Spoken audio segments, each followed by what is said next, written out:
बस्ती Lok Sabha seat के लिए छठे चरण में मतदान होना है, यानी कि आने वाले 25 मई को बस्ती में वोटर्स अपने मताधिकार का प्रयोग करेंगे। चुनाव आयोग भी पूरी तरीके से कोशिश कर रहा है कि अधिक से अधिक मतदान हो, लेकिन बस्ती जनपद में ट्रांसजेंडर वोटरों को लेकर एक विवाद पैदा हो गया है। हमारे साथ बात करने के लिए अजय पांडे जी मौजूद हैं। क्या विवाद है सर ट्रांसजेंडर वोटर्स को लेकर?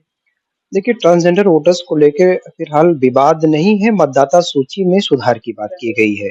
मतदाता सूची में सुधार की जो बात की गई है, उसमें सिर्फ ये है कि प्रशासन ने एक आंकड़ा दिया है जिसमें 98 मतदाता सूची हैं जिसमें ट्रांसजेंडर हैं। लेकिन एनजीओ ने जब इसको वेरीफाई करा तो इसमें केवल 7 वैध ट्रांसजेंडर मतदाता बस्ती में पाए गए हैं। हालाँकि सुधार के लिए मार्गदर्शन पत्र जो है मुख्य निर्वाचन आयोग और जिला निर्वाचन अधिकारी महोदय को भेजा जा चुका है।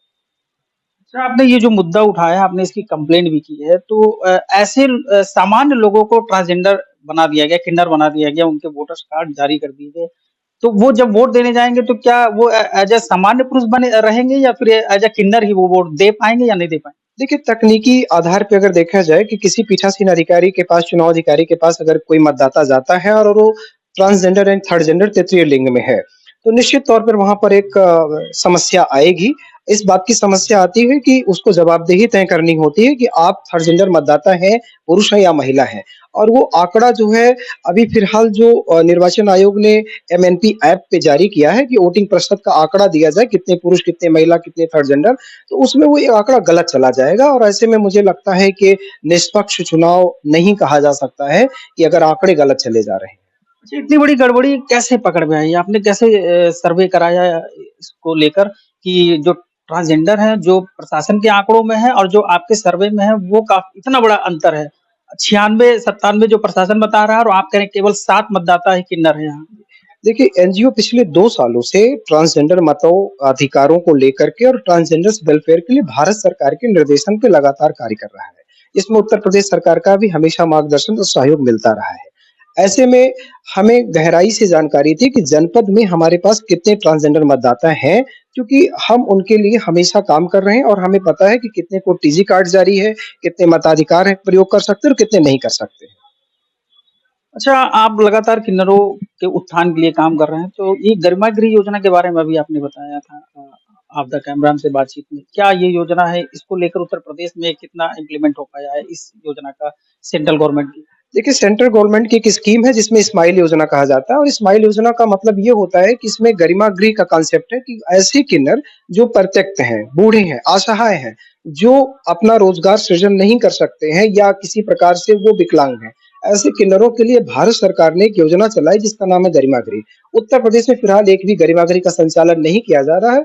बस्ती जिले में हम प्रयासरत हैं सरकार के माध्यम से कि ट्रांसजेंडरों को गरिमा गृह का आवंटन किया जाए। ये भारत सरकार की एक महत्वाकांक्षी योजना है जिसमें 365 करोड़ रुपए का बजट आवंटित भारत सरकार की तरफ से किया जा चुका है। फिर से हम पुराने उसी मुद्दे पे आते हैं, जो ट्रांसजेंडर जिनको जबरदस्ती बना दिया गया है किन्नर, वो सामान्य पुरुष है, उनको क्या वोटर कार्ड भी जारी होंगे?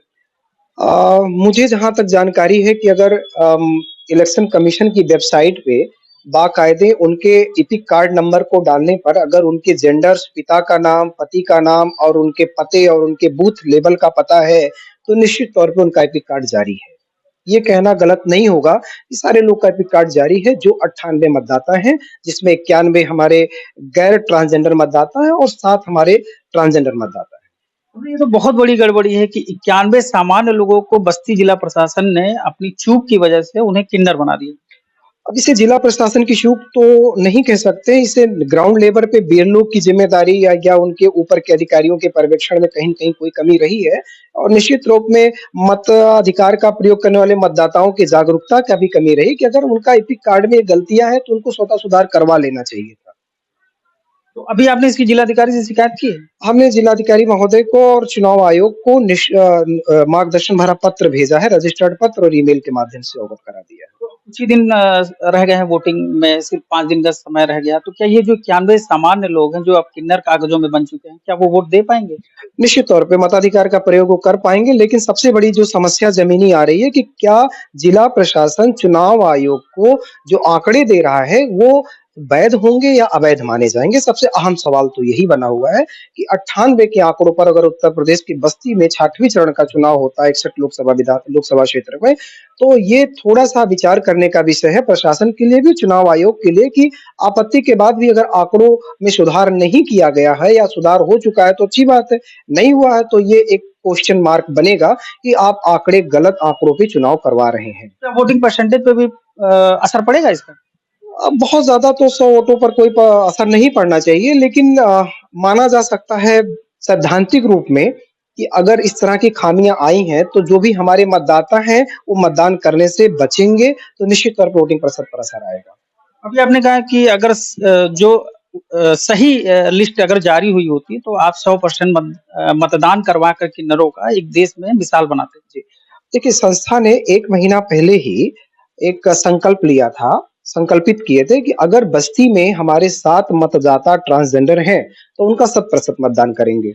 अब 100% मतदान अगर हो जाता, तो जैसे केरला में कुछ कार्यक्रम ऐसे 2019 के चुनाव में हुए थे, अभी महाराष्ट्र में ऐसे हुए किन्नरों को लेकर के। तो अगर भारत के इस बस्ती छोटे से जिले में, रिमोट एरिया में अगर इतना जागरूकता भरा कार्यक्रम किया जाता, तो ये देश के लिए एक बहुत बड़ा संदेश होता कि भारत के बस्ती जनपद में इस चुनाव में किन्नर मतदाताओं ने 100% मतदान किया है। एक अहम और चुनाव आयोग के ऐतिहासिक पृष्ठों में इसका नाम दर्ज हो जाता, जिसके लिए संस्था लगातार प्रयासरत थी।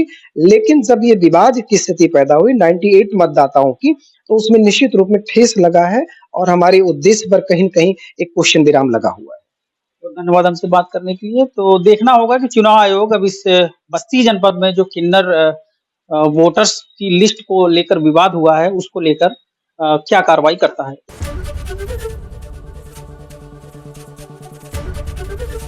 एबीपी गंगा, खबर आपकी, जुबान आपकी।